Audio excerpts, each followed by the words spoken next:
of Talmberg Castle. This is a castle that's very typical of Central European style. Notice we have a wooden palisade that goes around the perimeter of the outer bailey. If we look at our map, we zoom in. Notice we basically have two very distinct sections of this castle. Okay, you have this section on the north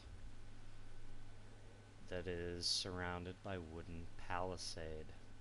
Now, we've talked about this before. We talked about this when we were going over the Erie tribe. That they did wooden palisaded villages. That means you're basically chopping wooden logs and sharpening the spikes and basically fastening them side by side to create a wall of sorts. Okay, so if you look at the topography of the region, which means the land, you'll notice that all of Talmberg Castle is built upon a cliff. Like, there's literally no way to get to this castle at all. Literally none. Because there's cliffs around the entire castle, except for this one single roadway that winds up northeast and then cuts west through a draw. Okay, a draw is kind of a depressed ravine that goes in between two cliffs. And that's the only way you can approach this castle. So if anybody wanted to attack this castle, the only reasonable way to do so would be to go up this very narrow path. But if they're coming from the south, the only way to do that would be to go around. And the whole time you're doing that, you're getting shot at by arrows from the battlements. And when I say battlements, we go in this gatehouse. This is a gatehouse. You see we have a portcullis. Portcullis. God This be with you, portcullis Henry. is made of wood. Okay, it's basically like a wooden grid. So if the castle's attacked, they would lower this gate. This gate's called a portcullis. They would lower the portcullis. Now, if you want, we can actually go up onto the battlements of the outer bailey. This is called a bailey. A bailey is an area inside of a castle. It has buildings, fields, Hey, other things. watch it. Okay, now where you're standing, these are called crenellations. Okay? So this is a crenell. Plural crenellations. It's basically, let's say an army's attacking from down there. They're shooting arrows at us and crap. Because they want to kill us. Well, I can hide behind this crenell, knock an arrow, boom, shoot it, hide behind the wall again while they're shooting back at me. Knock another arrow, shoot down, hide right back behind the wall. Load another arrow, shoot another one at them, hide back behind, knock another arrow. These are crenellations. It's the hallmark of castle fortifications. They're not always stone. Now you'll see stone ones up there towards Talmberg Keep, but they're not always made of stone. Sometimes they're made of timber. Okay? So if we work our way up these battlements, we're going to come around to the gatehouse.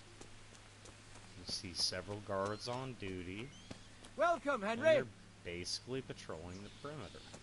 Castles are also kept small for that very same reason. It doesn't take a lot of guys to guard it, because it's not a lot of area.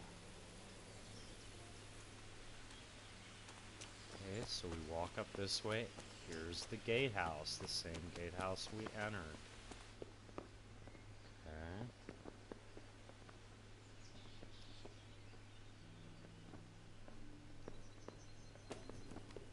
this is where a lot of soldiers will sleep in places like this, because it gives them shelter. And here is the windlass. This is a windlass. It's a crank. So remember that portcullis that we were looking at? Well, there it is right there. There's the portcullis, the gate. So we can wind it up, kind of like the way you'd wind up a top. We would crank these cranks and we can wind it up, or we can release the tension on these cranks and we could drop this portcullis. And that would basically prevent people from getting into the castle. Okay? That's one line of defense. So anybody who want to attack this castle would have to somehow break this gate. Once they do that, they're in the outer bailey. Okay, so this is where like a lot of the firewood's stored. This is where a lot of the hay is stored. This is where your combat arena is. But there's more to it than that. Because, oh my god, look right here. There's an additional gate. Okay, so defenders close this gate, barricade it, brace it with wood. You have another gate that you have to beat down. Once you beat that gate down, look here, you have a bridge. And this is a pretty sharp fall. There's some jagged rocks down there. That's gonna hurt. If you fall off this bridge, it's gonna hurt. But look what we have here. We have a wooden bridge with chains attached. And those chains go into this stone gatehouse. This is a drawbridge. Okay?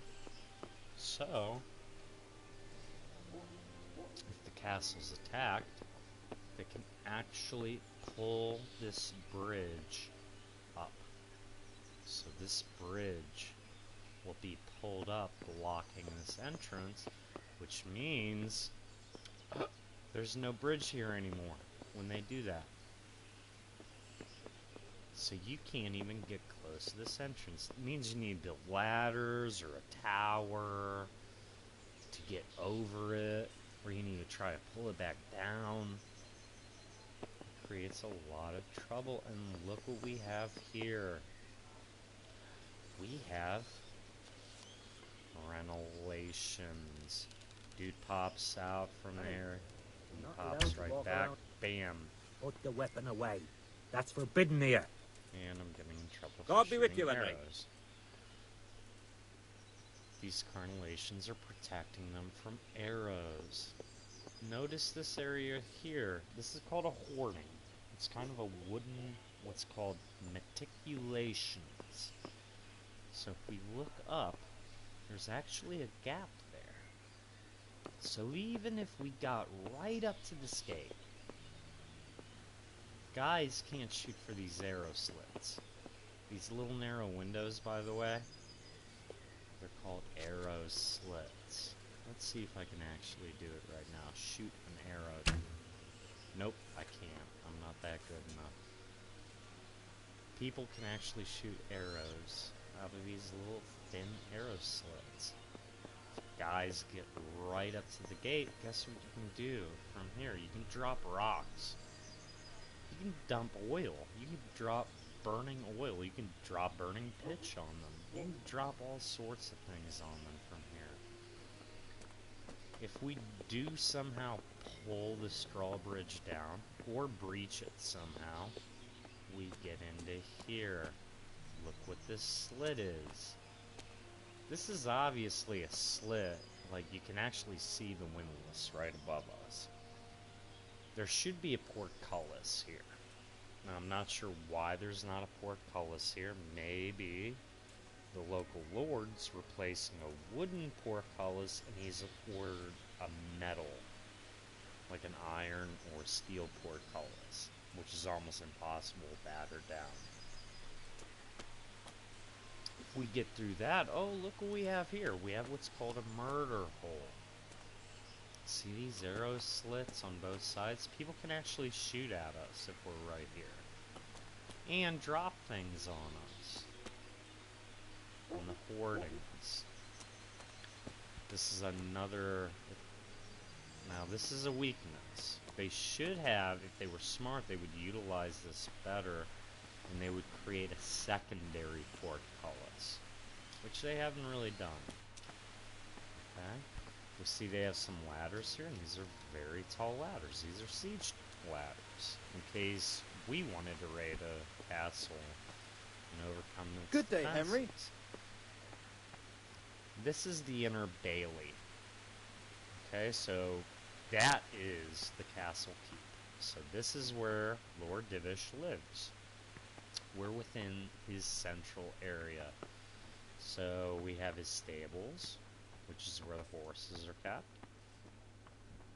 Plenty of storage for hay.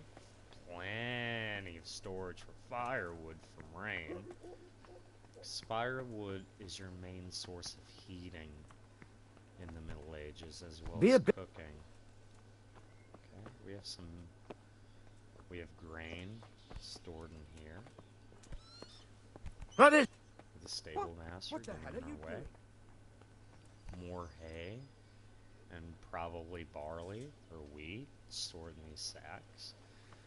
This is what's probably used as a garrison, because you have all this bedding. This is where, and yep, I have a guard waking up because he's pretty pissed that I'm in his area. So this is used as the garrison of the castle. Then we have the actual castle keep. First floor is usually the servants' quarters. And yes, it most surely is. I'm That's glad why you we stopped have by. all this very rudimentary bedding. I bet we're gonna have a kitchen. Usually a kitchen's always on the ground floor of a castle. Has a basic hearth. Plenty of storage space for cooking utensils. Once again, as I said, plenty of storage space for lumber for cooking, because lumber is the main form of heating in the Middle Ages. If we go up to the second floor, we're going to see a whole different environment. This is the Great Hall. Notice how the entire interior of this castle has been whitewashed, plastered, and meticulously muraled with very intricate paintings, and this is what you would see in most castles. This is the way for the lord to flaunt his wealth, to hire the most expensive artisans he could, and to meticulously decorate the entire interior of his home. So we have what looks like a ceremony where the lord's about to be armed to go off on a campaign. We have a knight fighting a dragon. And this is also found in a lot of castles, someone being tortured to try to deter people from doing bad things. You also have a lot of antlers from game that the lord has probably killed in his hunts, because hunting was a major pastime. Now, if you look at this alcove, you'll notice two things. First of all, you notice how fucking... gotta edit that. First of all, if you notice this alcove, you'll notice how thick castle... Can't wait till you finish. First of all, you'll notice how thick castle walls actually are. This is a good 2 meters of stone that's carved into the castle. That's basically how thick the wall is around all these rooms. It's to protect the inhabitants from things like catapults or trebuchet. If you look at the glass, you'll notice a lot of things. It's not like modern glass. No, it's not. Because it's blown Venetian glass. So it's distorted. Okay? This is why you don't have huge sheets of it. You have little mouth-blown sheets of glass that are actually framed in iron fittings. This is the glass of the Middle Ages. Okay, so this is the Great Hall. This is where the Lord eats his meals. This is where he meets guests. This is where he meets foreign dignitaries. Anybody that wants to meet the Lord basically comes right here to this room. This is the room of business. Now if we go to the right, what we have is, oh my goodness, you have a bed and you have, look, all these bookshelves and this some weird dude at this desk writing. This is the scribe. So this guy actually knows how to read and write, and his job is to both read all the documents that the Lord receives, because a lot of noblemen can't actually read. So they need someone that can actually read documents for them and be like, hey, look, this is what this letter says. This is what this dude wants. And he can write responses to it.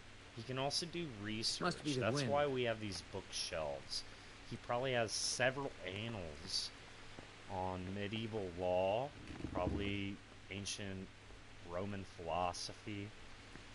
He's basically the Lord's research analyst, as well as his courier and his secretary. That's the scribe's job. If we go in this other room, well, we have the Lord's chamber. This is probably where the Lord spends a lot of his time when he's sleeping. And it's, by our standards today, it's pretty bare, but this is very typical of the Middle Ages. It's got a nice bed. It's got some storage space and trunks and cabinets, but other than that, pretty bland, because he's not going to spend a lot of time here. We go back outside the castle, we go up these stairs. Now we are on the 3rd floor of the castle. Notice how a lot of this floor is actually built of timber. But that's because this part of the castle is not very... Hmm? Do you think you can find a good place to stop so I can take my breath? Oh yeah.